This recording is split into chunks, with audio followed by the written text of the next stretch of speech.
Oke, sahabat Akademika Indonesia di manapun Anda berada, hari ini luar biasa sekali nih.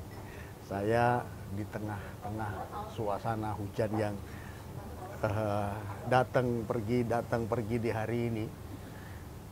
Saya kedatangan sahabat saya, teman seperjuangan saya, yang sekarang tentunya sudah berbeda karena ini adalah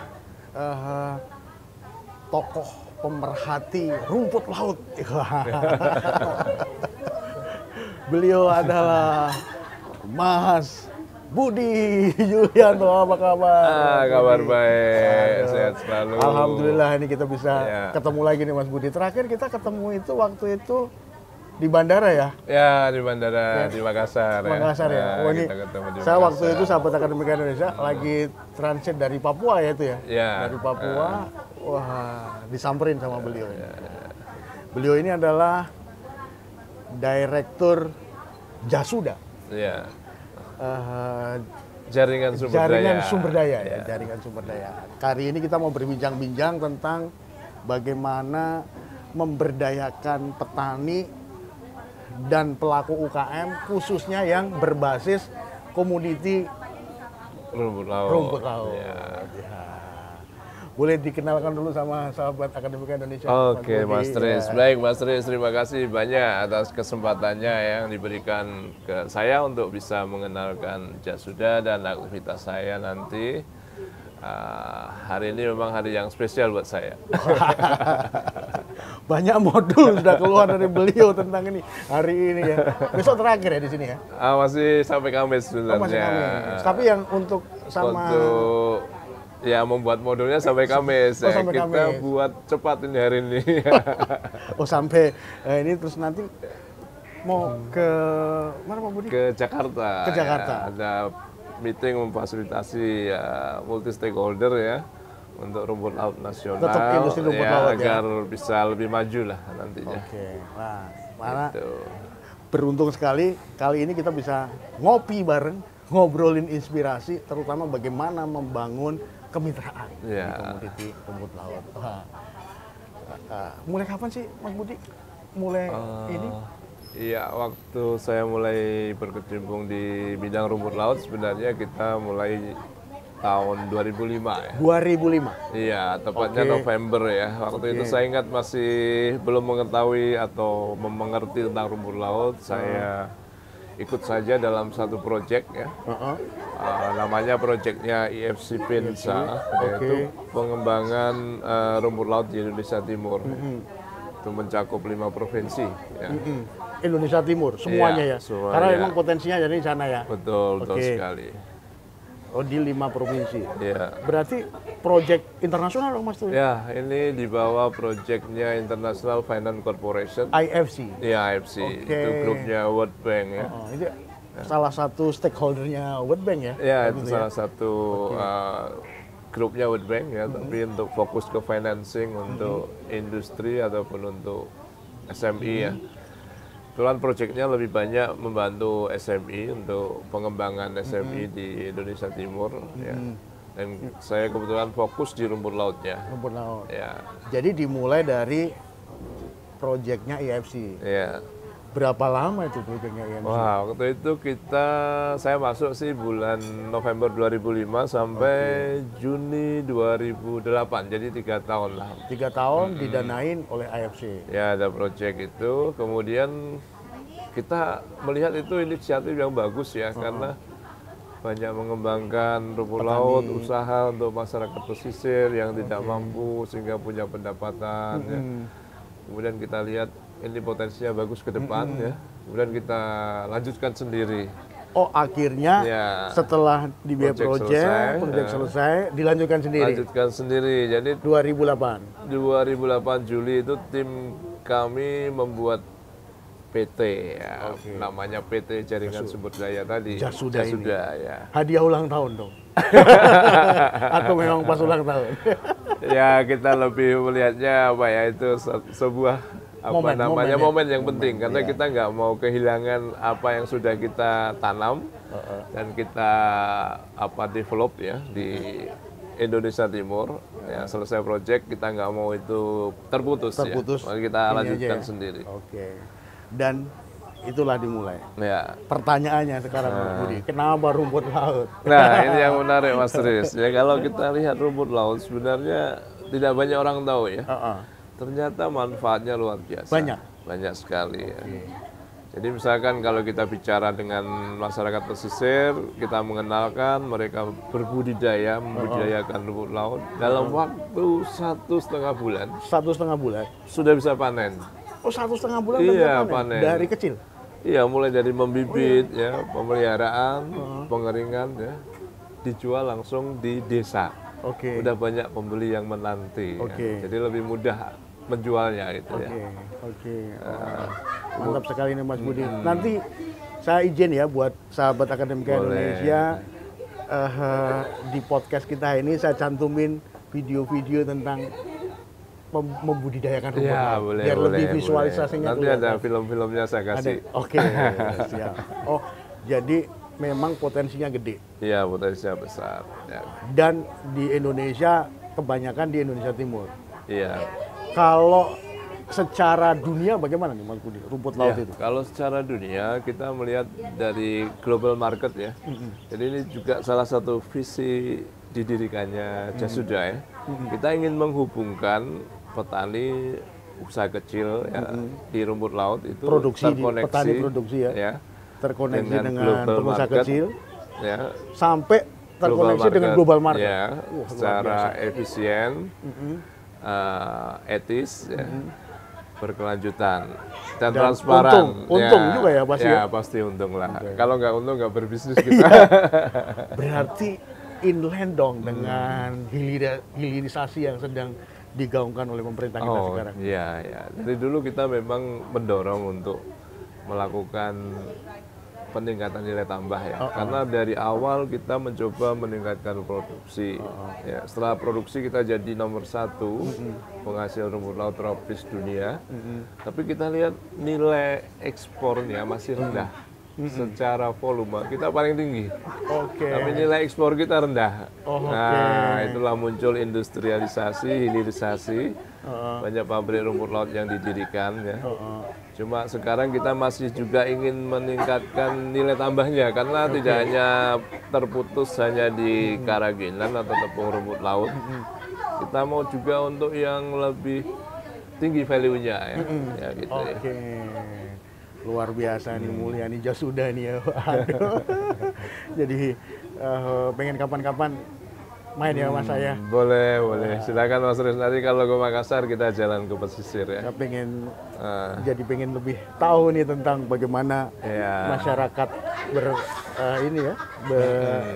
mengembangkan komoditi ini ya. Iya. Nah, ngomong-ngomong nih Mas, berarti kan kalau 2005 project, 2008 berarti Jasuda ini tahun ini umurnya 14 ya? 17 tahun. Sekitar 17 ya. 17 tahun. 17 tahun. Kalau dari 2005 dong 17. Iya, 17 tahun sejak 2005. Sebenarnya karena cuman legalnya aja ya. 14 2008 ya. Tapi visinya sudah dibangun sejak awal ya. Jadi selama itulah Mas Budi tinggal di Makassar juga. Iya, benar sekali. Asli kan? Asli dari Jawa Tengah. Ini sesama orang Jawa nih. Ya? Kita sesama Yulianto, sesama Jawa nih sahabat Akademika Indonesia. Sambil diminum Mas. Oke Mas, kita nikmati dulu. Kita sambil minum teh ya, karena tadi sudah banyak ngopi ya. Hari ini udah banyak ngopi ya. Kita inilah sambil cobain Mas. Ininya apa namanya? Snack yang ada ini. Ya, ini ada Brand fresh nih, mantap nih. Ada berapa macam nih ya? 3 ini ya. Oh jadi 2008 secara legal, tapi secara visi 2000 semuanya untuk mendorong dan kemakmuran petani Indonesia. Nih luar biasa nih sahabat Akademika Indonesia. Salah satu yang perlu kita tiru sama-sama. Ternyata keberadaan kita ini akan menjadi punya makna ketika lingkungan kita ini berubah ya. Ya. Saya jadi pengen banyak mendengar cerita nih Mas. Selama proses membangun 17 tahun ini, pengalaman apa nih yang menarik dan menyenangkan Ya. Mas Budi lalui ketika bersama-sama dengan para petani? Iya, itu yang Indonesia saya lihat Timur ini. dari pengalaman di lapangan ya. Kita udah jalan ke berbagai lokasi ya, mulai dari Somlaki ya, Maluku Tenggara Barat, Maluku Tenggara, Maluku Tenggara, Maluku Tenggara Barat, kemudian ada Nusa Tenggara Timur, Nusa Tenggara Timur, Nusa Tenggara Barat, Nusa Tenggara Barat juga. kemudian Bali, Sulawesi ada juga, Sulawesi, ada Selatan, ada Sulawesi Tenggara, ada Sulawesi Utara, bahkan sampai Timur Leste. Timur Leste. Pakai visa dong. Iya, Pakai visa kalau Timur Leste. sama Filipina, sampai di Pulau Sambuanga itu ya. Kita lihat dari sisi ini Mas, apa kondisi masyarakat pesisir secara umum memang akses pendidikan, akses ekonomi ya, mata pencarian itu kurang karena di lokasi-lokasi yang terisolir ya. Remote area. Itu tentunya waktu 2005 ya. Mas Budi lihat kondisi itu kentara banget ya.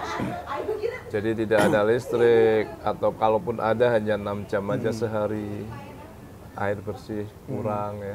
Jadi itu kondisi yang terjadi atau real di masyarakat pesisir. Setelah ada rumput laut ya, alhamdulillah mereka bisa punya alternatif mata pencarian. Berubah sumber income-nya. Ya sumber income-nya nambah ya? menambah dan itu akhirnya dijadikan mata pencarian pokok. Oh, sampai menjadi mata pencarian pokok. Jadi banyak nelayan-nelayan yang meninggalkan keluarga. Kalau dia carikan bisa seminggu, Gambling, sebulan ya. Ya. Sekarang kerja di rumah aja dengan anggota keluarganya gitu ya. Sama halnya kalau orang Jawa itu nanam padi gitu ya. Ya. Karena rumput lautnya, komodinya rumput laut. Gitu. Ya. Oke. Jadi secara sosial juga relasi sosial dengan anggota keluarga, dengan saudara, dengan tetangga itu lebih erat ya secara sosial ya. Karena kalau mau nanam kan ngikatnya banyak Mas, ada sampai 500, 1000 tali ya. Mereka memerlukan ini tenaga untuk mengikat. Ya itu memberikan peluang ya. Mata pencarian baru. Mata pencarian baru juga gitu ya. Terutama untuk masyarakat rentan pesisir yang nggak punya modal ya, kemudian udah tua itu masih bisa beraktivitas untuk mengikat rumput laut. Dari sosialnya berubah, ekonominya juga berubah. Ekonominya pasti Mas, karena ya ini tahun lalu itu bulan-bulan Juli sampai Agustus itu tertinggi harga kotoni terutama ya. Oke. Sepanjang sejarah sampai 50.000. Oh ya? Per Tahun kilo. berapa? Antara Juli sampai Agustus. Tahun 2022. 2022 ini. Ya, tapi sejak 2017 itu trennya udah naik. Udah naik. Dari 20.000, 30.000, 40.000. Itu harga market dunia. Harga di lokal Mas. Oh di lokal. Ya. Kalau di market gimana perkembangannya? Kalau di market, misalkan di global market itu kan ada yang bahan baku ya. Itu dikirim. Jadi itu biasanya kalau dijual per ton ya hitungannya. Per ton itu bisa sampai 3.000 US dollar per ton. 3.000 US, 3.000 US. Per ton. Itu FOB loh Mas. FOB Makassar. Makassar, Surabaya. Rata-rata lewat Makassar, Surabaya. 3.000. Hampir sama juga ya sama CPO ya? Iya, harganya luar biasa. Tapi sekarang pun ada penurunan tapi masih di level ya kalau di petani 30.000. Artinya udah banyak membantu secara ekonomi ya. Dan yang lain juga ikut naik, kayak jenis-jenis yang lain ya ada Spinosum, ada Gracilaria gitu ya. Itu naik juga. Naik semuanya. Jadi kalau secara psikologi ukuran ekonomi itu apa yang membuat Mas Budi terutama ya, komando ini? Kalau secara ekonomi saya melihatnya gini, melihat petani itu punya kemampuan untuk menyekolahkan anak itu karena untuk perubahan itu dari pendidikan Mas ya. Itu bisa menyekolahkan anaknya sampai tingkat perguruan tinggi ya. Makanya saya setuju Mas pendidikan. Saya potong maaf. Makanya kita ini bulan Maret nanti mau launching rumah cerdas. Wah itu menarik itu Mas. Nanti kita ceritain lagi. Boleh, Terus lanjut. Kemudian juga di sisi lain kan ada ini ya, keinginan misalnya petani untuk bisa naik haji ya. Ya alhamdulillah ada beberapa petani yang memang bagus. Akhirnya tercapai juga naik haji. Gitu ya. Naik haji Dari usaha dari rumput usaha laut, rumput laut. ya. Luar biasa, luar biasa. Kemudian- Itu pasti ini ya. Ya, di sisi lain juga rumput laut itu sebenarnya kan menyerap karbon sih. Oke, secara climate. Ya, itu banyak diminati untuk dikembangkan bahkan di Eropa, Amerika. Sekarang udah banyak mengembangkan rumput laut Rumput laut. untuk menghadapi perubahan iklim. Nah, Oke. itu. Berarti masuk kategori yang blue Ya, ocean. blue economy Blue kita economy, sekarang ya. mulai digerakkan lah di Eropa, di Indonesia. Itu udah. Termasuk ada pendanaannya, Mas. Blue financing. Inline Ya. dari green economy ya. Ya, masuk. Itu Kalau- bedanya gimana sih Mas? Green economy sama blue economy? Ya, kalau kita bicara blue economy sebenarnya lebih ke arah ini ya, hasil laut ya. Hasil laut. Oh, Kekayaan kalau hasil laut itu ya. karena atasnya blue, jadi lebih gampang blue economy. Blue economy ya. Oke, kalau green? Green biasanya lebih banyak di hutan, di darat ya. Oke, Gitu. oh I see. Karena Ya, ya. saya ini lebih banyak masih fokus di green Green economy. economy ya, ya. Oke, karena dari agribisnis kita tahu 4 subsektor ini kan sebenarnya memang hanya satu subsektor ya, Ya. yang perikanan dan kelautan itu Betul. yang mendukung blue Blue economy. economy ya. Nyekolahin anak, naik haji, Ya. terus apa lagi Mas kira-kira yang akhirnya? Yang lain saya lihat juga ini relasi antara keluarga itu lebih kuat ya, karena ini adalah usaha keluarga. Ya, keluarga-keluarga petani yang mereka bekerja sama untuk bisa menghasilkan penghasilan utama bagi keluarga, bagi masyarakat gitu ya. Kemudian juga yang menarik ya, ini apa namanya, rumput laut itu tidak menggunakan pestisida, nggak menggunakan bahan kimia, nggak menggunakan pupuk, jadi alami. Oh, Nah, itu yang menarik, makanya Mas. tidak banyak mengganggu dan menyebabkan Ya, kerusakan itu ya kerusakan lingkungan. lingkungan ya. Nah, itu dari sisi yang ini ya. Menarik. Saya sangat senang dan sahabat Akademika Indonesia, saya sangat mengenal sahabat saya ini karena kita sama-sama berjuang, sesama anak kos-kosan. Di Karangmalang. Di Karangmalang. Langganannya Budarto ya. Langganannya Budarto. Ibu kos saya dulu. Ibu kosnya Mas Budi ya. Gudeg, menunya tidak banyak berubah karena anak orang sengsara gitu ya. Jadi nasi setengah, Ya. telur separuh, tempe satu. Tempe satu ya. Itu selalu. Itu pun kalau pas masa-masa kiriman datang ya. Ya.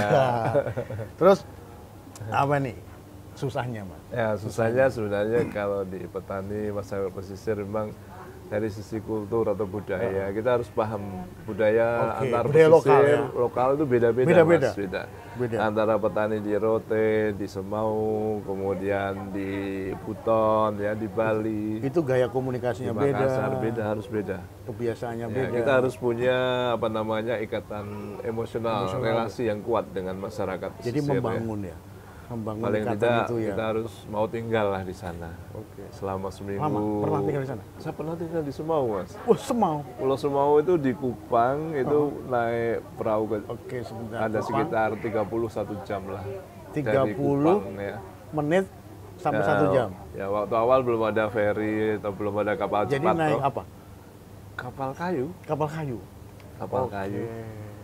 Tinggal Luar di sana biasa. seminggu, air bersihnya terbatas ya. Jadi kalau mandi pakai 1 jerigen aja, Mas. Tapi kan udah pengalaman zaman kita KKN dulu. Ah kan. iya, ini yang memberikan banyak hikmah ya.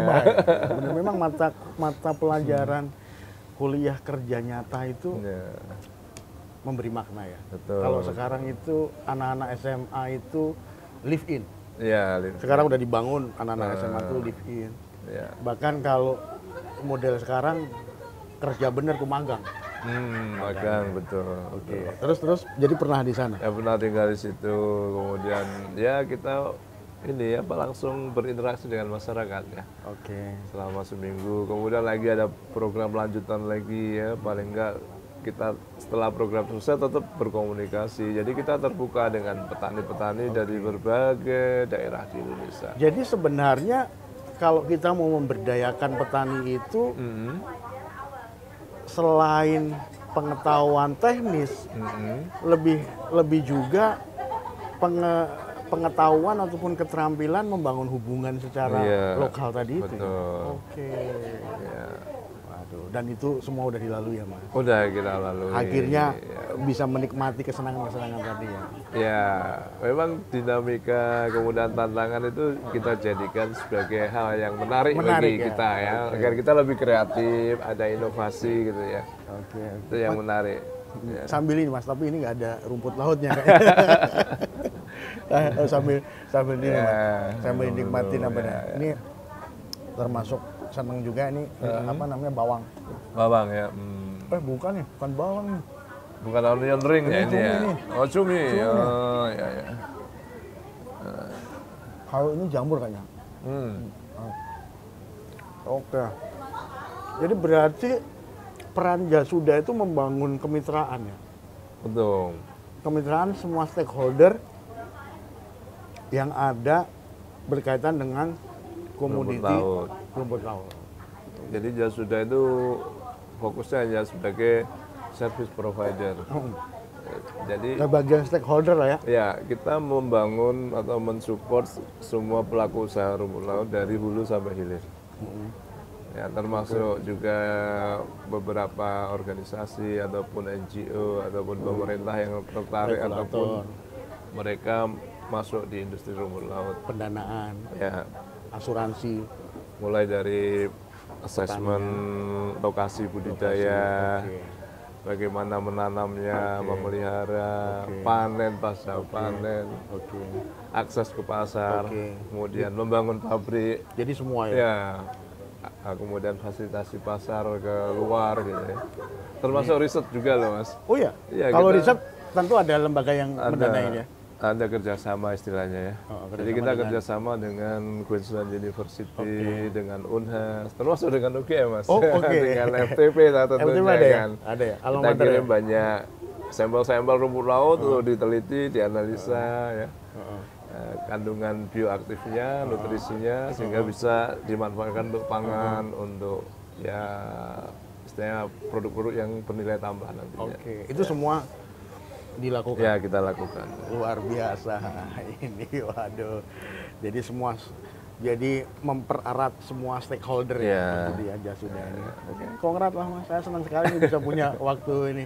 Ini agenda setelah Bogor, Jakarta. Jakarta, ya. Habis itu setelah Jakarta 18 saya ke Australia. 18 ini? Iya. 18 Februari? Februari ini. Ini bulan ini padat banget. Padat? Ini banget. Berapa lama di Australia? Nah, itu ada International Seaweed Symposium ya, ISS di Tasmania. ISS di Tasmania, oke. Itu tanggal 19 mulai sampai tanggal 24. Ya. 18 sampai 24, seminggu dong? Seminggu. Lumayan. Lewat Bali dong? Ya, lewat Bali nanti. Bareng sama istriku ke Dubai. Oh iya. Tanggal 18. Oh, luar biasa. Jadi, saya 18 pulang dari Bali. Terus nanti after itu beberapa kelas di Jakarta. Wah, luar biasa ya. Kita ini Mas sesuai dengan ini ya. Passion ya. Passion. sambil diminum. Oh, kemitraan ya. Kalau begitu nih Mas, kan tentunya ini bisa diadop juga untuk komoditi-komoditi yang lain ya. Betul. Sistemnya, sistem pengembangan dan pemberdayaan gitu. Boleh tahu nggak kira-kira kunci mengembangkan sebuah kemitraan untuk industri itu bisa tumbuh dan akhirnya bisa nasional dan mendunia, itu gimana menurut Mas Budi? Ya, dari pengalaman memang kalau untuk model kemitraan itu kita harus menyiapkan dulu di sisi ininya, supply bahan bakunya. Kalau dengan industri ya. Produksinya ya? Ya, produksi bahan baku harus kuat ya. Kemudian industri ini sebenarnya mudah diajak bermitra ketika mereka ada sesuatu yang memang dia butuhkan itu ya. Jadi ketika mereka membutuhkan ya, misalkan dia butuh bahan baku 300 ton per bulan dan kita bisa garansi, mereka pasti dengan senang hati. Ya, tinggal kita negosiasi aja. Bagaimana ya bicara harga, supply, kemudian role responsibility, kualitasnya seperti apa gitu ya. Kemudian, itu yang pertama. Ya, bahan baku. Kontinuitas daripada supply. Ya, betul. Yang kedua selain kontinuitas kualitas juga penting. Oke. Ya. Jadi itu ada kualitas ya. Kualitas produk yang dihasilkan. Iya, betul. Kalau terkait dengan keterlibatan stakeholder? Ya, kalau dengan stakeholder biasanya kita lebih banyak merumuskan regulasi ya. Kalau multi stakeholder gitu ada regulasi atau kita ingin mencoba mengusulkan sesuatu untuk diterapkan di industri atau mempengaruhi pemerintah gitu ya. Berarti sinergi stakeholder. Ya, multi stakeholder. Dari regulasi dan pihak-pihak yang terlibat gitu ya tentunya. Betul. Oke. Yang paling menentukan kuncinya apa nih Mas? Kan kadang-kadang kan kalau bisnis itu ada yang bilang yang penting pasar. Kalau saya lihat dari Mas Budi, pasarnya sudah ada, continuity daripada produknya harus gitu kan. Ya, betul. Pasar continue mau jalan, kalau nggak ada modal nggak bisa jalan juga. Betul, ya. Ini lebih kepada apa? Kalau modal sekarang lebih mudah Mas. Karena banyak ya. Karena banyak investor yang tertarik Ventura. ya untuk masuk juga ke industri rumput laut dari hulu sampai hilir Mas. Kementerian juga punya banyak program-program yang ini ya. Cuma perlu dilakukan semacam assessment ya. Jadi kita harus memastikan bahwa yang diberikan investasi itu sudah layak gitu. Dari kesiapannya, kemampuannya untuk mengelola ya, kemudian juga bagaimana nanti kemandiriannya ya ketika mereka mengelola modal ya, terutama kalau di level petani ya. Itu sangat kritikal. Ya, karena manajemen kita harus memperkuat mereka dulu. Ketika mereka udah mampu kita baru masuk kerjasama dengan investor gitu Mas. Berarti manajemen juga jadi kunci ya? Ya, betul sekali. Oke. Satu lagi apa Mas? Kalau kita bilang kunci nanti biar bisa menjadi ini nih ya. Kalau yang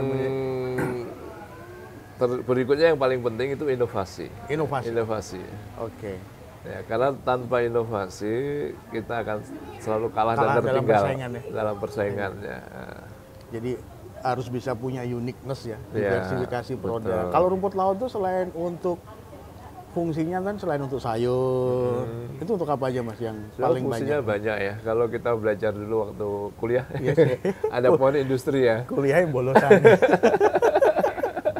Itu sampai 500 macam produk yang bisa dibuat dari rumput laut. 500? Wah, berarti nggak kalah sama kelapa sawit dong? Nggak kalah. Kelapa sawit itu juga pohon banyak. Ya, pohon industrinya banyak. Kita bicara di sektor industri pangan, pakan, farmasi, kosmetik ya, pertanian, semuanya menggunakan rumput laut bisa. Kayak contohnya ya kalau kita bicara makanan aja, sosis, nugget, es krim, nah, itu semuanya bisa. ada rumput lautnya itu. Oke. Dan dia juga nggak terlalu banyak pengaruh terhadap kesehatan seseorang ya? Tidak, karena pemakaiannya sedikit, ya di bawah 5% sudah cukup. Cuma dia dibutuhkan oleh banyak industri. Gitu. Jadi kalau misalkan di industri tekstil juga untuk merekatkan pewarna dan nggak mudah pudar. Itu bisa juga ada rumput lautnya. Coba bayangkan. Memang sahabat Akademika Indonesia kalau kita bicara komoditi bisnis yang ada di Indonesia nggak akan ada habisnya ya. Karena satu komoditi aja sebenarnya bisa banyak turunan dan banyak aspek yang ada di dalam komoditi itu ya. Betul sekali Mas. Ini luar biasa. Jadi terima kasih sekali loh Mas Budi atas banyak ilmu. Jadi sahabat Akademika Indonesia ada 5 kunci kalau kita pengen ngebangun sebuah kemitraan yang menjadi keberhasilan dalam pengembangan komoditi agribisnis di Indonesia, gitu ya kira-kira. Yang pertama ini kalau pengalaman dari sahabat saya ini, Direktur Jasuda, itu adalah satu, bagaimana continuity daripada supplier ya. Ya, supplier dulu. Penting. Kemudian yang kedua, selain continuity supplier, yang kedua adalah kualitas daripada produk. Ikan, stakeholder yang ada ya. Stakeholder yang ada itu terutama peran regulator dalam menstimulus bagaimana ekosistem ini terbangun. Yang keempat adalah ya peran daripada Mas Budi dan kawan-kawan, pendampingan. Karena salah satu permasalahan yang perlu terus didampingin adalah bagaimana metode dan model manajemen petani. Sehingga perlunya pendampingan. petani diingatkan dibangun budidayanya terkait dengan kemajuan teknologi yang ada. Betul. Nah, dan yang terakhir adalah selalu adanya inovasi dan komitmen untuk terus berinovasi. Iya, Ini betul. luar biasa nih Mas ilmunya nih. Kita serap, mudah-mudahan teman-teman sahabat akademika yang turut mendengarkan obrolan kita kali ini terus membawa ke dalam insight di dalam bisnisnya. Ya. Sekali lagi terima kasih banyak nih Mas Budi. Sama-sama Mas Tris. Nanti Ya. kita lanjutkan ngopi kita, ngobrol kita tentang masih ada yang menarik yang saya ingin belajar dari Mas Budi buat teman-teman sahabat Akademika Indonesia semuanya. Begitu sahabat Akademika Indonesia, obrolan kita kali ini dengan Bapak Budi Yulianto, Direktur dari PT Jasuda yang berdomisili di Makassar dan tentunya sebagai pengawal dan pemerhati dalam pengembangan industri rumput laut yang ada di Indonesia. Mudah-mudahan pembicaraan kali ini menjadi insight dan inspirasi buat sahabat Akademika Indonesia semuanya. Salam sehat, salam bahagia, dan salam green. Thank you semuanya. Oke.